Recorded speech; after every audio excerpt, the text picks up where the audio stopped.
सैयदा आयशा जी बरकतुन सां इहो मौज़ू हली पियो आहे। हिस्ट्री पढ़ो, इस्लाम खां पहिरीं ख़वातीन खे तालीम ॾींदो केरु हो? ख़वातीन त हिकिड़ो टूल हूंदो मज़े जो ऐं लुत्फ़ जो। ख़वातीन खे जूतीअ जी नोक सम्झो वेंदो। ख़वातीन जी इज़त छा हुई? ही त इस्लाम हो ऐं रसूलुल्लाह अलैहिस्सलातु वस्सलाम जिन जी पाकीज़ा हस्ती हुई, जंहिं औरत खे मक़ाम ॾिनो। उहा माउ आहे त हुन जे क़दमनि में जन्नत रखियऊं।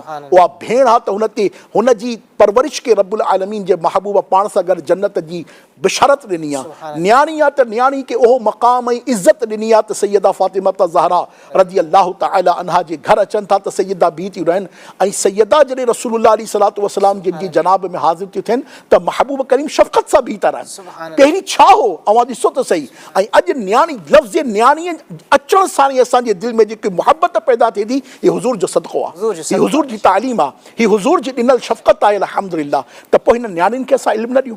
हिन न्याणियुनि खे उम्महातुल मोमिनीन जो तरीक़ो न सेखारियूं? हिन न्याणियुनि खे रसूलुल्लाह जी न्याणियुनि जो तरीक़ो न सेखारियूं? हिन न्याणियुनि खे क़ुरान न पढ़ायूं जंहिंमें इंसाननि खे, मुसलमाननि खे, मर्दनि खे, औरतुनि खे ॿिन्ही खे मुख़ातिब कयो वियो आहे?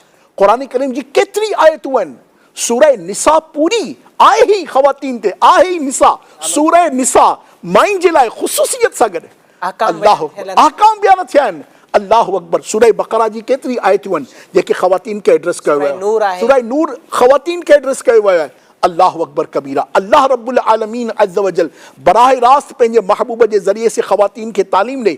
ऐं आऊं पीउ थी पंहिंजी न्याणी खे तालीम न ॾियां, ऐं भाउ थी पंहिंजी भेण खे तालीम न ॾियां, ऐं पीउ थी पंहिंजी न्याणियुनि खे इल्मु न सेखारियां, उन्हनि खे क़ुरान न सेखारियां, उन्हनि खे हदीस न सेखारियां, या उन्हनि खे शरीयत जे दायरे में रही उन्हनि खे इल्मु ऐं हुनर न सेखारियां, त मूंखां वधीक महरूम कहिड़ो शख़्स थी?